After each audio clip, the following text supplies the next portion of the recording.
শনিবার রাত থেকে প্রবল বৃষ্টিতে কার্যত বিধ্বস্ত পাহাড়। দার্জিলিং, কালিম্পং সহ উত্তরবঙ্গের উপরের দিকের 5টি জেলায় সেখানে প্রচণ্ড পরিমাণে ধস নেমেছে। রাস্তা বন্ধ হয়ে গিয়েছে। জাতীয় সড়ক বন্ধ হয়ে যাওয়ায় পর্যটকেরা ফিরতে পারছেন না। ফুঁসছে তিস্তা নদীর জল উঠে এসেছে জাতীয় সড়কের ওপর।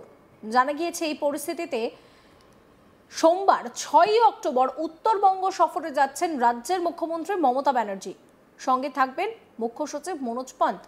উত্তরকন্যা থেকে কন্ট্রোল রুমে গোটা পরিস্থিতির ওপরে নজর রাখবেন তিনি। জানা গিয়েছে উত্তরবঙ্গের এই বিপর্যয়ে রবিবার এই প্রতিবেদন লেখা পর্যন্ত 17 জনেরও বেশি মানুষের মৃত্যু হয়েছে। নবান্নের কন্ট্রোল রুম থেকে রবিবার সকাল 6টা থেকেই পরিস্থিতির উপরে নজর রাখছেন মুখ্যমন্ত্রী। ভুটানের জলেই উত্তরবঙ্গের এই বিপর্যয় বলে দাবি করেন তিনি। এই বিষয়ে নিজের এক্স হ্যান্ডেলে একটি পোস্ট করেছেন মুখ্যমন্ত্রী মমতা ব্যানার্জি। সেখানে তিনি লিখেছেন, গত রাতের কয়েক ঘন্টার মধ্যে হঠাৎ করে প্রবল বৃষ্টিপাতের ফলে এবং আমাদের রাজ্যে বাইরে থেকে অতিরিক্ত নদীর জলের প্রবাহের ফলে উত্তরবঙ্গ ও দক্ষিণবঙ্গের বেশ কয়েকটি এলাকা প্লাবিত হওয়ায় আমি গভীরভাবে উদ্বিগ্ন।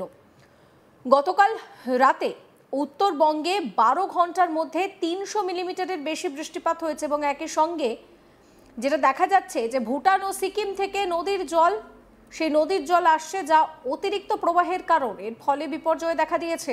প্রবল বৃষ্টিপাত এবং নদী বন্যার ফলে উদ্ভূত পরিস্থিতিতে আমরা কিছু ভাই বোনকে হারিয়েছি জেনে আমরা মর্মাহত, দুঃখিত। আমি নিহতদের পরিবারের প্রতি আন্তরিক সমবেদনা জানাই এবং অবিলম্বে পরিবারগুলোকে সমস্ত সহায়তা পাঠাবো। দুটো লোহার সেতু ভেঙে পড়েছে, বেশ কয়েকটি রাস্তা ক্ষতিগ্রস্ত হয়েছে। প্লাবিত হয়েছে দার্জিলিং, কালিম্পং, জলপাইগুড়ি, আলিপুরদুয়ার জেলার বিশাল জমি। বিশেষ করে মিরিক, দার্জিলিং, কালিম্পং, জলপাইগুড়ি, মাটিগাড়া, আলিপুরদুয়ারে উদ্বেগজনক ক্ষয়ক্ষতির খবর পাওয়া গিয়েছে। গত রাত থেকে আমি পরিস্থিতি পর্যবেক্ষণ করছি। আমি মুখ্য সচিব, পুলিশের ডিজি, উত্তরবঙ্গের ডিএম এবং এসপিদের সঙ্গে ভার্চুয়াল বৈঠক করেছি।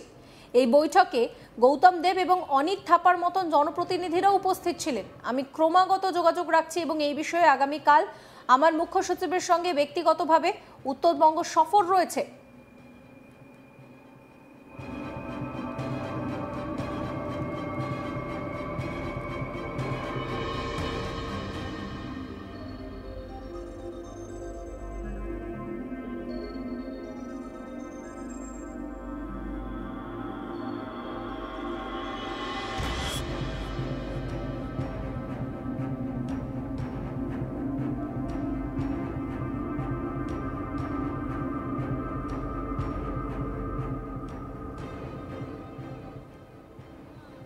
তিনি আরো বলছেন যে এদিকে আমরা উত্তরবঙ্গের পর্যটকদের পরামর্শ দিচ্ছি যে তারা যেখানে আছেন সেখানেই যেন থাকেন যতক্ষণ না পুলিশ তাদের নিরাপদে সরিয়ে নেয়। উদ্ধার খরচ আমাদের, পর্যটকদের উদ্বিগ্ন হওয়ার কোনো দরকার নেই।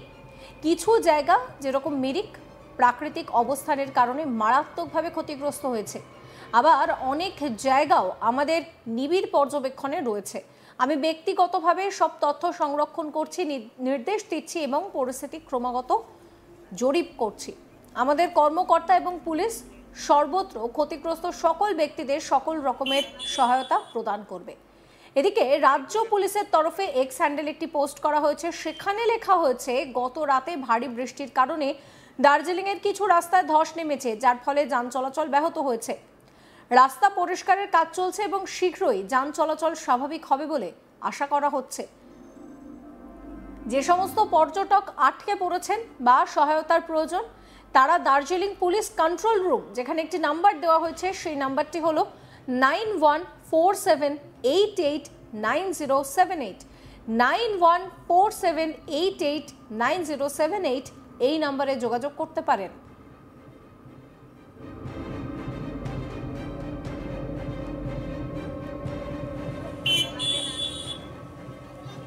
বাড়ির লোকের বক্তব্যটা নিয়ে নিয়ে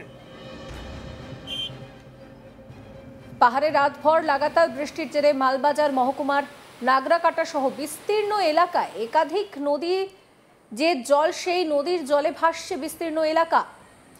অপ্রত্যাশিত জলস্ফীতির কারণে ব্যাপক ক্ষয়ক্ষতি হয়েছে। ঘরবাড়ি থেকে শুরু করে চাষের জমি পর্যন্ত সমস্ত কিছু জলের তলায়।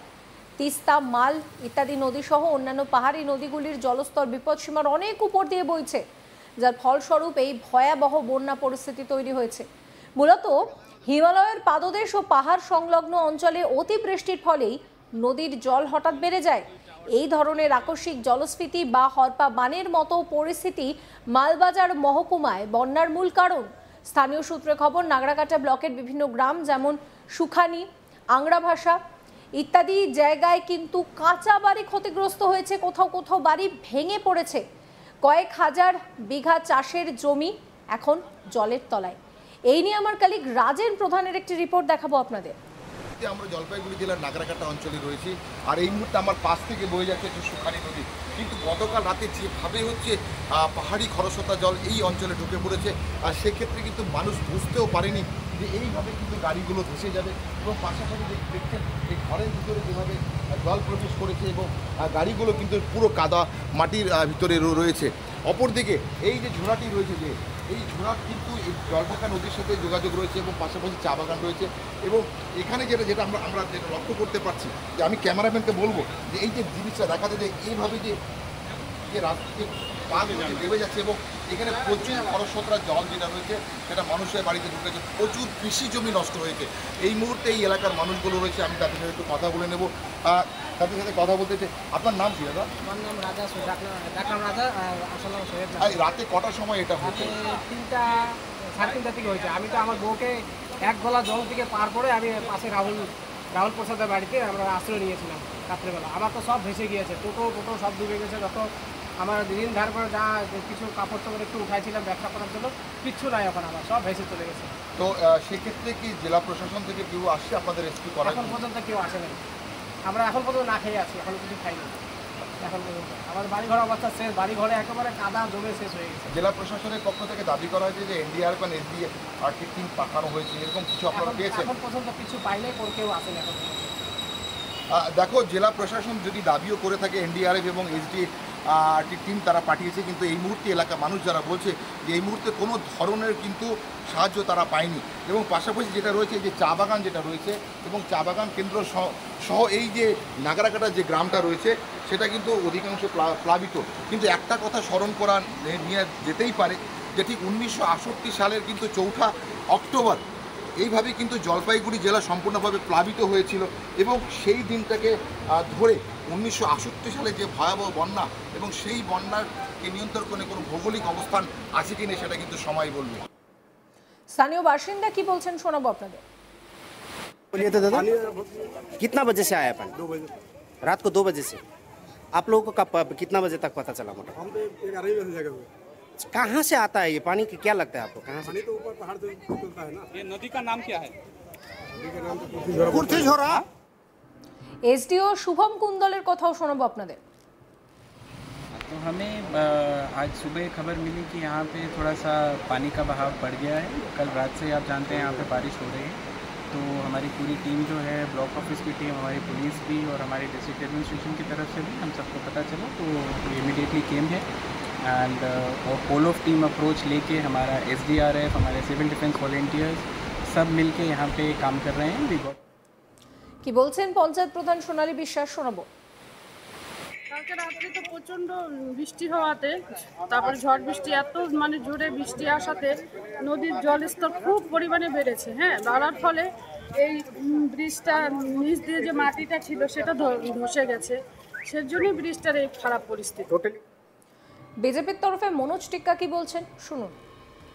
निश्चित रूप से मैं संपर्क में हूं, ताकि आपदा घोषणा करना ही चाहिए, क्योंकि यहाँ जिस प्रकार से चारों ओर नदी की बढ़ रहा है उससे और की बारिश होने का संभावना, रेड अलर्ट है, येलो अलर्ट है, तो स्वाभाविक रूप से और रात में बारिश होने की संभावना है। 5-6 को भी काफ़ी बारिश, आज 5 है, कल 6 है, तो निश्चित रूप से और क्या हम ज़्यादा से ज़्यादा लोगों को सहायता कर सकते हैं, अपनी तरफ से हम पूरी कोशिश करें। और विशेष करके ये चाय बागान क्षेत्र है, काफ़ी क्षति हुआ है।